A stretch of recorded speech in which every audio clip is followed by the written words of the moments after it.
Welcome to week 3. Let's look at last week first. There's no accomplishment too big or too small, so let's get listing them, one and all. There are a few things that you accomplished last week. Last week you learned how to write a hook, so you need to keep calm and grab your reader. You learned that you can use description, you can use an interesting fact, you can use a quote that makes somebody consider a perspective they have never thought about before. You can use a question, although sparingly and not more than one. There are several ways to grab your reader, and you guys did a fantastic job on that. Your concluding sentence is a little different, so you can use a summary conclusion. And this is just an example of a summary. Now notice that you need to make sure that you refer back to the thesis statement and the core position taken in a thesis statement. You can close with a logical conclusion. Again, still restores back to the thesis statement. A real or rhetorical question. So the thesis statement is still referred to, but it's more of an implicit instead of an explicitly stated thesis reference. And then you can close it with a recommendation.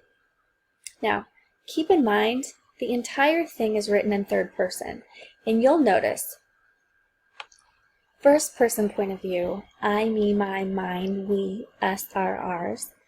If you use the word I frequently, you didn't write in third person, you wrote in first person. Even if you were trying to relate to your reader, you used the word you or our, right? You are writing in a combination of first and second person. The third person sets you up as a voice of authority on a topic. Most of your writing in this class will be in third person, and that is in that instance you're using pronouns like he, she, it, they, them, their. This is an outside point of view looking in, and that's why it helps you to seem more objective to your reader. That's just a little bit of a hot tip, because the quiz for this week will be on point of view, particularly pronouns and the point of view that you use identifying third person. You'll also, in the quiz for this week, be looking at sentence fragments,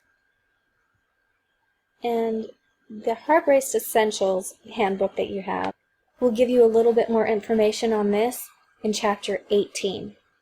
So be sure to read chapter 18. It's pretty straightforward. What we want you to know on the quiz is pretty straightforward, and it is covered in your textbook.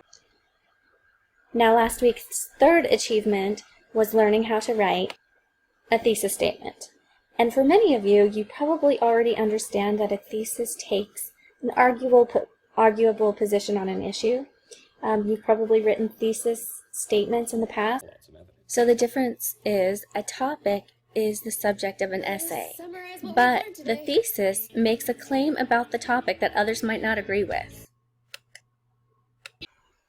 Now, those were just a few of the things that you accomplished last week. This week, we're looking at focusing on writing as a form of personal planning and a mode of personal thinking. So we will be looking at writing as a process.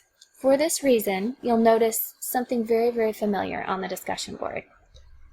You'll notice that the Introduce Yourself discussion board has been reopened. The reason it has been reopened is that we will be using that for our discussion board for the week. You will take your original post off of the week 1 Introduce Your Future Self discussion board, and we're going to engage in writing as a process. Now, revision means to see again, or to review or examine through a critical perspective. You're going to look at what you told us that we should believe about your future, and you're going to see and evaluate how it's structured. You're going to evaluate it for, does it have a topic sentence setting up the rest of your paragraph? Does it have a concluding sentence? Are the sentences in between descriptive, well-written, and edited for content? Do you capitalize I? There are a few things that you'll want to do to rewrite this post, and one person that I think is fantastic with rewriting is Michael Crichton. He has so many drafts, and not only does he write, but he takes time to get into his thoughts and his situation so that he can evaluate it from a different perspective before he writes about it. Michael Crichton said their texts are not written, they are rewritten. We rewrite them again and again. It's one of the hardest things to accept. So now it's your time to rewrite. There are 4 to 5 sentences that you'll be required, and there's a complete format that you'll need to follow, but that's on the discussion board, and I have great confidence in you. Here are some optional materials to review. Now, be honest with yourself. If you really aren't sure what's being asked of you, click on the links. It'll take you maybe an extra 10 minutes to do your discussion board, but you won't have to worry about not focusing on what we need to focus on for the discussion board. One thing I just want to call attention to is that in the essay paper guidelines section, right here, we have due dates on every single one of your papers. They're all available to you as of the beginning of the course. And if you look at this, I'm going to click on the link and let it load for a minute. We already have the writing prompt for your next paper. You're going to be doing a comparison-contrast paper, and you'll be comparing and contrasting 2 great speeches. That's just a heads up with what's to come in the next 2 weeks, but for now, let's focus on this week. Your week 3 looks a little like this. You can expect the Jurassic Rewrite discussion board post. You've got some things that you'll want to read. Describing an author's revision process will be your weekly assignment. So you're revising, you're going to look at someone else's revisions, and Shannon Hill is an award-winning author. You're going to take a little bit of time and review her writing so that you can write a post, upload it in Microsoft Word, and then finally, there are some course tools that I do want you to use. Grammarly is a free resource. The Hemingway app will help you clean up your writing, and you'll notice that there's a Check Yourself handout.